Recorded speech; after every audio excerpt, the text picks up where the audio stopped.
Bismillahirrahmanirrahim.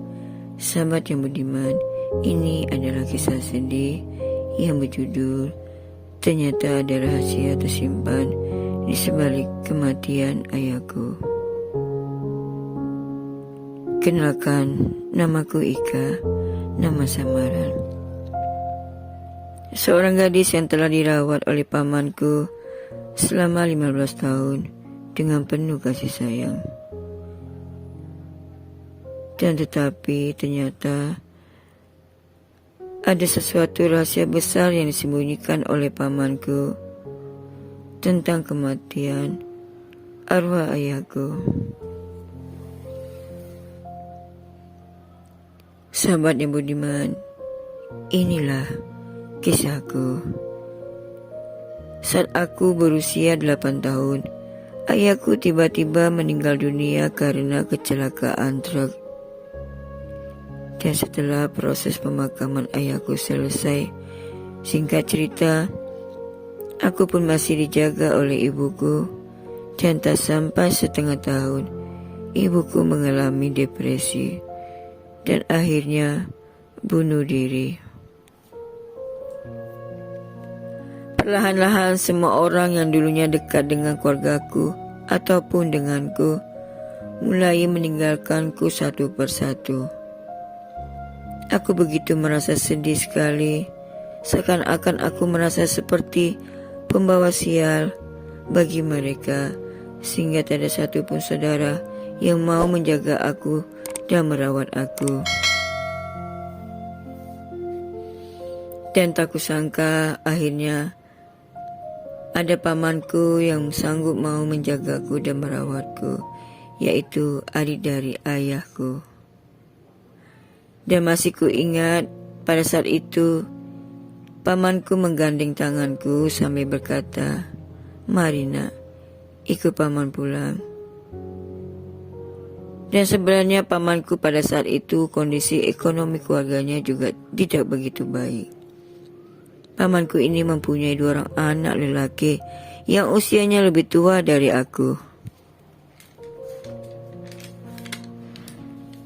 Dan pada saat aku lulus dari SMA dan aku mendapatkan nilai yang begitu cemerlang, paman menyuruhku untuk sambung belajar ke peringkat lebih tinggi.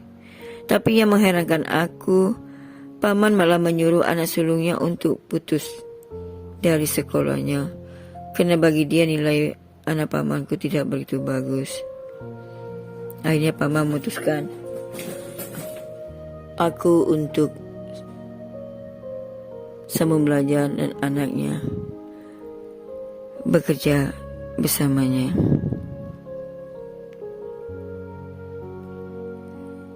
Tante ataupun istri dari pamanku juga sangat baik padaku. Dia menganggap aku seperti anak kandungnya sendiri. Hanya saja tanteku ini kondisi kesehatannya tidak begitu baik. Ia sering sekali sakit-sakitan. Dan meskipun aku selalu kangen dengan kedua orang tuaku, tapi aku bersyukur memiliki paman dan tante yang begitu sangat menyayangiku. Dan bagiku itu pun sudah cukup memadai. Seiring berjalannya waktu, aku pun lulus dari kuliah dan aku langsung mencari pekerjaan. Memang sih awalnya aku ingin lanjut ke S2, namun setelah aku berpikir panjang, tak mungkin aku terus-menerus membebani pamanku lagi beserta anaknya, sementara anak sulungnya sudah menikah. Aku pun tak ingin terus-menerus membebaninya. Lepas 2 tahun aku bekerja, aku pun mulai berpacaran. Pacarku ini orang yang sangat begitu baik sekali. Dan tak lama kemudian, pacarku ada hasrat untuk melamarku, dijadikan istrinya yang sah. Dan tak lama kemudian, aku mengenalkan pacarku dengan paman dan tanteku. Tak kusangka akhirnya paman dan tante begitu sangat mendukung hubungan kami berdua. Singkat cerita, kami pun menggelar pesta pernikahan kami. Dan masih teringat di telingaku pada saat itu. Satu hari setelah hari pernikahanku, tante ada memelukku sambil menangis. Dan aku pun sangat terharu sekali. Dalam hatiku ini, tante adalah sosok orang yang telah menggantikan posisi ibuku. Aku begitu sangat menyayanginya karena dia terlalu menyayangiku. Seperti dia menganggap aku anak kandungnya sendiri. Di saat hari pernikahanku itu, kami mengadakannya di sebuah hotel tanpa kusadari. Pada hari itu paman meraih tanganku dan meletakkan ke tangan suamiku sambil meneteskan air mata. Tiba-tiba ia memelukku dan menangis terisak, dan untuk pertama kalinya aku melihat paman menangis. Aku pun agak panik dan bingung seketika itu. Dan pada saat malam tiba, setelah hari pernikahan kami, pamanku tiba-tiba memanggilku dan dia mengatakan besok dia akan pulang ke kampung dan ingin sekali malam ini dia mengobrol denganku walaupun sebentar saja. Dan aku juga ada meminta pada paman untuk tinggal beberapa hari lagi di sini, tapi dia menolaknya. Namun tiba-tiba ada sesuatu yang mengejutkan aku. Kenapa paman ada mengungkapkan bahwa dia ada menyimpan suatu rahasia besar selama ini terhadapku. Pada saat arwah ayahku hidup, sebenarnya paman pernah berkongsi bisnis ikan bersama ayahmu.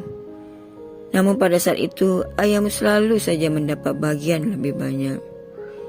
Paman begitu cemburu terhadap ayahmu, dan akhirnya paman berpikiran ingin memberi pelajaran pada ayahmu pada ketika itu.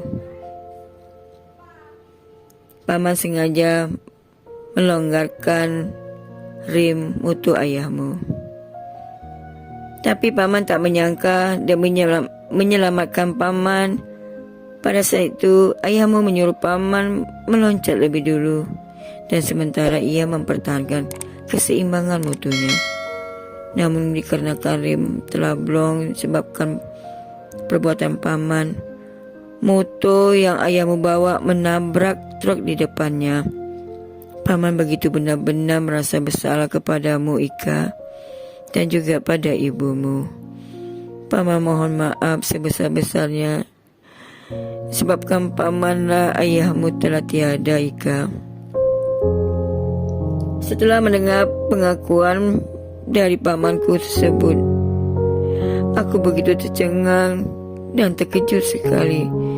Bagaikan peti menyambar di atas kepalaku. Aku tak menyangka paman orang yang kusanjung yang kuhormati ternyata dialah penyebab pembunuh ayahku. Tapi mengapa bisa begini? Aku merasa dunia telah membohongi aku di saat hari pernikahanku dan hari bahagiaku. Ternyata paman tak membongkarkan sesuatu rahasia yang begitu besar yang selama ini dia simpan padaku. Aku menangis histeris pada saat itu, karena sakit sekali rasanya setelah aku mendengar pengakuan dari pamanku. Entah kenapa, sayup-sayup terdengar suara hatiku. Ingin saja aku melaporkannya ke polisi, dan aku ingin menuntutnya dan menyeretnya ke penjara sebagai akibat dari hasil perbuatannya. Meskipun aku sadar dialah yang telah membesarkan aku selama 15 tahun, tapi kenapa dia yang telah menyebabkan kematian ayahku, yang telah membuat aku dan ibuku menderita saat itu. 3 hari setelah pernikahan, aku pun pulang ke kampung dan menemui pamanku. Kami pun bertengkar hebat akhirnya. Dan aku juga bilang ke pamanku bahwa aku tak akan pernah memaafkannya. Pada saat tante mengetahui hal ini, dia terus memarahi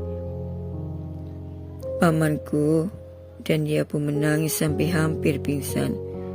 Sementara kedua kakakku, anak dari pamanku, mengatakan padaku, aku ini tak ada perasaan, sanggup ingin melaporkan paman ke polisi. Dan akhirnya sampai saat ini juga, aku juga belum melaporkan tentang pamanku.